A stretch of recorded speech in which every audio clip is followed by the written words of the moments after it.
I was having a bit of an argument on TikTok today.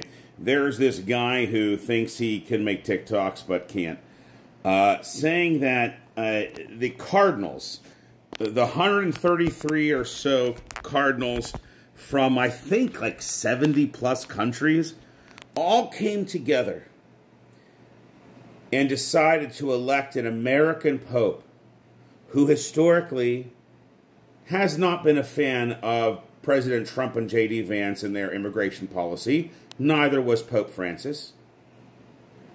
However, should we not separate church and state? Now, obviously, these liberals who want to see a liberal progressive pope now think that these cardinals got together to specifically elect an American pope who would then be anti-Trump.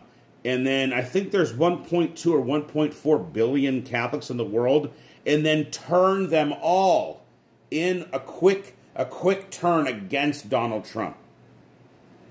And I literally was like, that is the most short-sighted thing.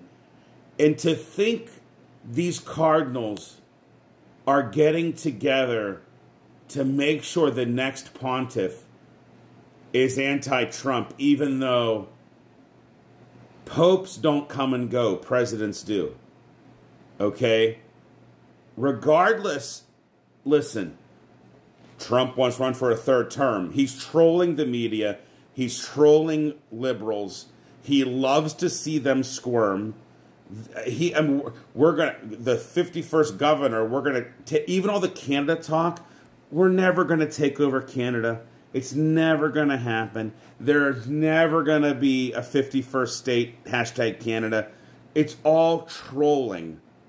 It's all because he just wants to get back at all the media and all the liberals and all the judges and all the stupid felony crap that was all nonsense.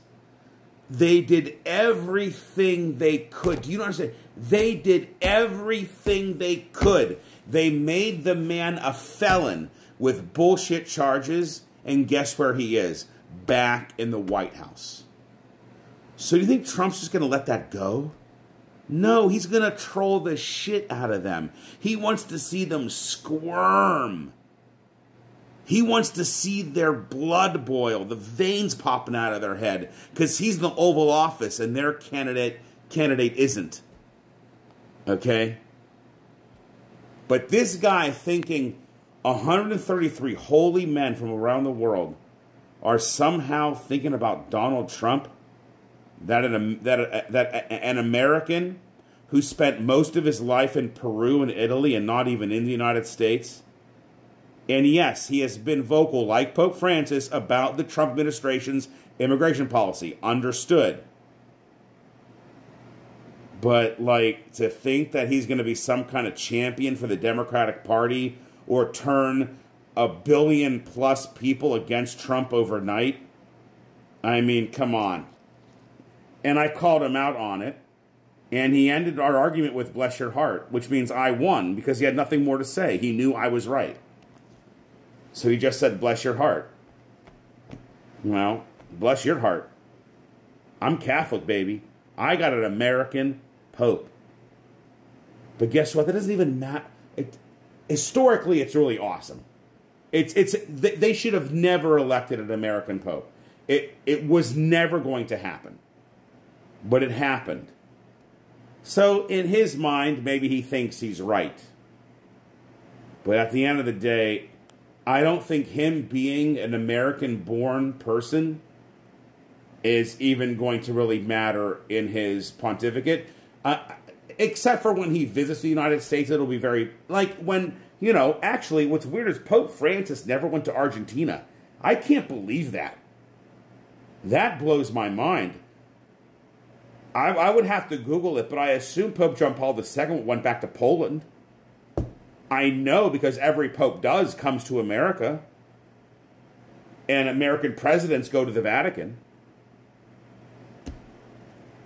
But anyway, was shocked an American is now pope. It's shocking. that someone born in the USA is Pope. It just doesn't make much sense. But I'm super excited about it. He's young for a Pope. I hope he reigns a long time. I pray for him, Pope Leo XIV. But it's really weird how somehow religious liberals get when they think they can somehow get a liberal Pope. Even the most liberal Pope is going to be anti-abortion, anti-gay marriage, not this same-sex couple blessing nonsense, which you don't even know what that is. You haven't even read the actual document, okay? They're anti-women priests, women deacons. A liberal Catholic Pope to you is more conservative than a Republican. So that's all I'm going to say about that. Because all you hear is liberal, conservative, but those terms don't mean anything when it comes to the Pope. We use them in American media because that's what we're used to hearing. But they really don't reflect on cardinals and these holy men. But because it's American media, that's what we're used to hearing, liberal, conservative. But at the end of the day, they're all conservative. It's just at what level of conservatism are they at? Or the word that I like is traditionalist. I mean, that's really the word, not conservative. Like a traditionalist, you know. Like, do we want to bring back the Latin Mass? Do we want to really just hammer down same-sex marriage? Will never. It's a sinful relationship. So it will never, ever be part of the Catholic Church, where Francis and maybe the more liberal cardinals are a little more wishy-washy on that. You know, so, but anyway, I don't even know what I just said. I've just been rambling. I'm just, all this Pope stuff. I'm so, like, listen, if Cardinal Parolin, an Italian Secretary of State of the Vatican, would have been elected, I would have none of this rambling to do. But this Cardinal Robert Francis Prevost, born in Chicago, spent most of his time as a missionary in Peru, has Peruvian citizenship, has a passport from Peru. Now is in Italy. He's the guy who helps the Pope pick the bishops. He was a dark horse. Yes, he was on the list of possible popes, but never very high on that list. He's American. There will never be a pope from the United States, ever.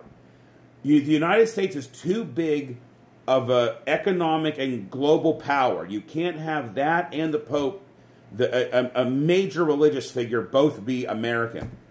And it has happened. And when they announced his name, I just was in shock. I could not, I thought, there's no way I heard him say, Cardinale Prevost, or whatever. Just complete shock. But, I hope liberals are happy. They probably think they have some kind of liberal pope. And they're not even religious people, most of them. And now they want church and state. They're all about separate. No, now the pope's important. Now if they elected a super conservative pope, separated church and state. But all of a sudden it's kind of more of a liberal pope. So, oh, that's good. Liberals are the most hypocritical, nasty people on the planet. If you listen to a liberal, you are what's wrong with the world. They are out for nothing but themselves. So, soapbox. Have a good night.